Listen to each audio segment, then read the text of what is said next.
आइए आज बात करते हैं मौर्य साम्राज्य की। प्राचीन भारत की पहली सही मायने में एक सुपर पावर, एक ऐसा एम्पायर जिसका स्केल, जिसका कंट्रोल पहले कभी देखा ही नहीं गया था। तो चलिए इसे थोड़ा और समझते हैं।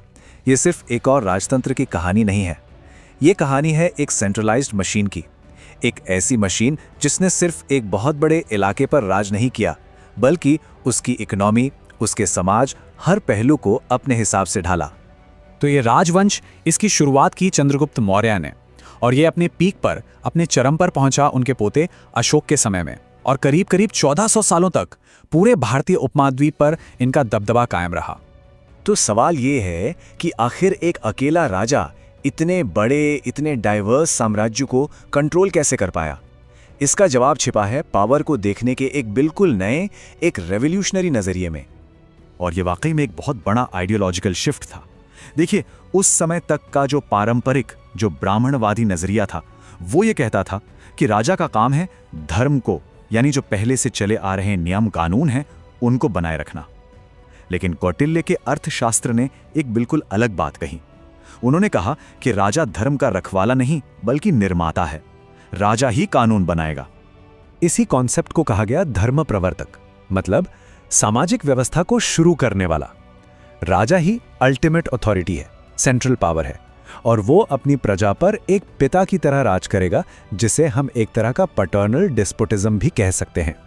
अब इतने बड़े आइडिया को, इस एब्सोल्यूट कंट्रोल को असलियत में बदलने के लिए सम्राट को चाहिए थी एक बहुत बड़ी ब्यूरोक्रेसी, मतलब अधिकारियों का एक पूरा का पूरा जाल, जिसमें मंत्री थे, सेनापति थे, टैक्स कलेक्टर थे, और हाँ, जासूसों का एक बहुत ही सोफिस्टिकेटेड नेटवर्क भी था। इन सब का बस एक ही काम था, ये पक्का करना कि राजा का हुक्म साम्राज्य के हर कोने तक पहुंचे और माना जाए। और ये एडमिनिस्ट्रेशन कितना महंगा था, इसका अंदाजा इस बात से लगाया जा सकता है कि एक टॉप के मंत्री या कमांडर की सालाना तनख्वाह थी 48,000 पन। पन उस वक्त की करेंसी थी, और वहीं एक निचले लेवल के कर्मचारी को मिलते थे सिर्फ 60 पन। ये जो इतना बड़ा फर्क है, ये एक हाईली ऑर्गेनाइज्ड लेकिन बहुत ही खर्चीली मशीन की तरफ इशारा करता है। तो सवाल फिर वही, इस पूरी मशीन को चलाने के लिए पैसा आता कहां से था? और बस यहीं से ये कहानी और भी ज्यादा इंटरेस्टिंग हो जाती है। देखिए, इतनी बड़ी सेना, इतनी बड़ी ब्यूरोक्रेसी, इसके लिए चाहिए था पैसों का एक नॉन स्टॉप फ्लो। और इस जरूरत को पूरा करने के लिए मौर्यों ने पूरी की पूरी इकोनॉमी पर अपना कंट्रोल जमा लिया। तो इतने बड़े साम्राज्य के लिए फंडिंग कैसे आएगी? मौर्यों ने इसका जवाब एक टू प्रोंग्ड अप्रोच से दिया, जो सिर्फ टैक्स वसूलने से कहीं ज्यादा था। ये समझना बहुत जरूरी है कि मौर्य राज्य सिर्फ टैक्स नहीं ले रहा था, नहीं, वो खुद इकोनॉमी का एक बहुत बड़ा प्लेयर बन गया था। स्टेट ओन्ड इंडस्ट्रीज थी। सोचिए, सरकार की अपनी खदानें, अपने कारखाने, जहां हथियार बनते थे, कपड़े बनते थे।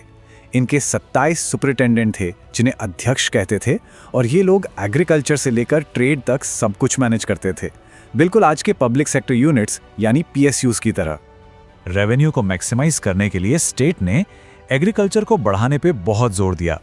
नई नई बस्तियां बसाई गईं, सरकार ने खुद सिंचाई का इंतजाम किया, और तो और कई बार स्टेट रन फार्म्स पर गुलामों और मजदूरों से काम करवाया जाता था, ताकि खजाना हमेशा भरा रहे। लेकिन यहाँ लेबर को लेकर एक मजेदार कंफ्यूजन है। जो ग्रीक एम्बेसडर थे मेगास्थनीज, उन्होंने अपनी किताब में बड़ी फेमस बात लिखी है कि भारत में गुलामी नहीं है। मगर दूसरी तरफ कौटिल्य का अर्थशास्त्र खुद ये कहता है कि हाँ, दासों को खेती में लगाया जा सकता था। तो ये क्या मामला है? ज्यादातर हिस्टोरियंस का मानना है कि ये कंफ्यूजन इसलिए हुआ क्योंकि मेगास्थनीज शायद भारत के वर्ण व्यवस्था, खासकर शूद्र वर्ण की भूमिका को ठीक से समझ ही नहीं पाए। तो इतनी जबरदस्त पावर, इतनी दौलत, इसका असर कल्चर पर भी पड़ना ही था। और ये असर सबसे साफ साफ दिखता है अशोक के दौर में, जब ऐसा लगा मानो मौर्य साम्राज्य ने पत्थर के जरिए सोचना, अपनी बात कहना और अपनी विरासत को बनाना शुरू कर दिया हो। ये अपने आप में एक रेवोल्यूशन था। भारत में पहली बार इतने बड़े पैमाने पर पत्थर का इस्तेमाल हो रहा था।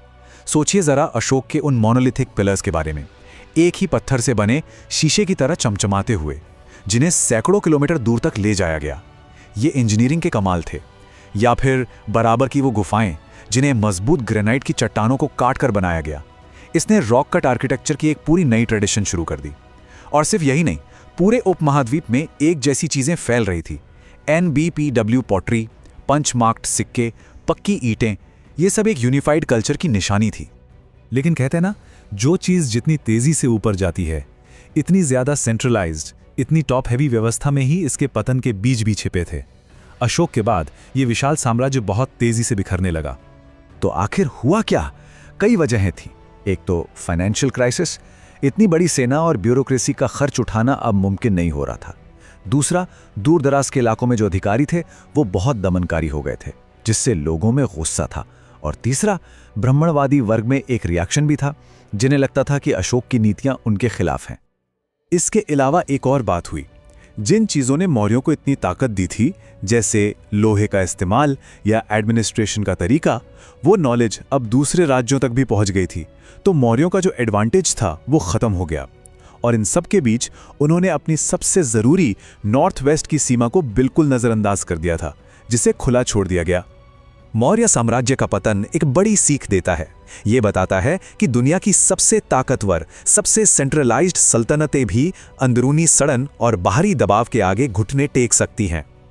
और ये हमें एक सवाल के साथ छोड़ जाता है कि एक ऐसा साम्राज्य जो एब्सोल्यूट कंट्रोल पर बना था, क्या वाकई में कोई भी साम्राज्य हमेशा के लिए टिक सकता है?